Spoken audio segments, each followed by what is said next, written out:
जी अस्सलाम वालेकुम। मेरा नाम जिल्ले हुमा, मेरा तलक पाकिस्तान सूबा पंजाब के शहर लाहौर से। आज मैं आपको तिब्बे नबी के हवाले से एक टोटका बताऊंगी कि ओल्ड एज के लोगों को, बूढ़े लोगों को यूरिन बार बार आता है और शुगर के पेशेंट को भी आता है। तो जिनको शुगर है उनके लिए भी बताऊंगी और जिनको शुगर नहीं है उनके लिए भी बताऊंगी।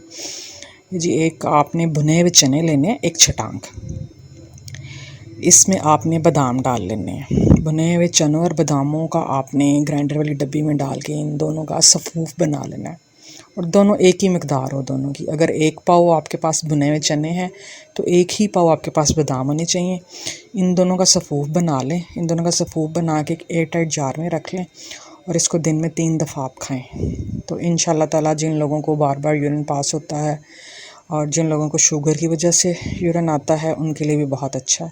और जिनको शुगर नहीं है वो एक छटांग भुने हुए चनों के साथ, बादामों के साथ, थोड़ा सा उसमें शक्कर में ब्राउन शक्कर जो होती है ना, ब्राउन शुगर जिसको हम कहते हैं, वो डाल के रख लें। तो उससे आपकी जो चीज़ है ये आहिस्ता आहिस्ता ठीक होनी शुरू हो जाएगी। ये उन बच्चों के लिए भी है जिन बच्चों का रात को पेशाब निकल जाता है बिस्तर पे, काफ़ी बड़ी एज के भी हो जाते हैं, 10-12 साल तक की उम्र के बच्चों का यूरिन पास हो जाता है। ये उनके लिए भी बहुत अच्छा और आजमूदा टोटका है, इसको ज़रूर करके देखिएगा। और एक चुटकी नीम गर्म पानी की आप आदत डाल लें, रोज़ जो है उसको आप पिएँ एक चुटकी काला नमक के साथ। इससे भी जो है आपकी बहुत सी बीमारियां, स्पेशली जो मसाने के हवाले से हैं, वो दूर होनी शुरू हो जाएंगी। जिनको ब्लड प्रेशर है वो काला नमक ना लें, खाली नीम गर्म पानी जो है सुबह नहार मुँह पीना शुरू कर दें। उससे जो है ये आपकी ये दोनों चीज़ें इंशाल्लाह ताला ठीक हो जाएंगी।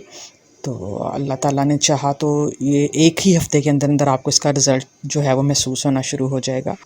अगर आपको मेरी ये बातें अच्छी लगी हों तो मुझे कमेंट्स, सब्सक्राइब और कमेंट्स ज़रूर कीजिएगा, लाइक्स ज़रूर कीजिएगा। अल्लाह हाफ़िज़।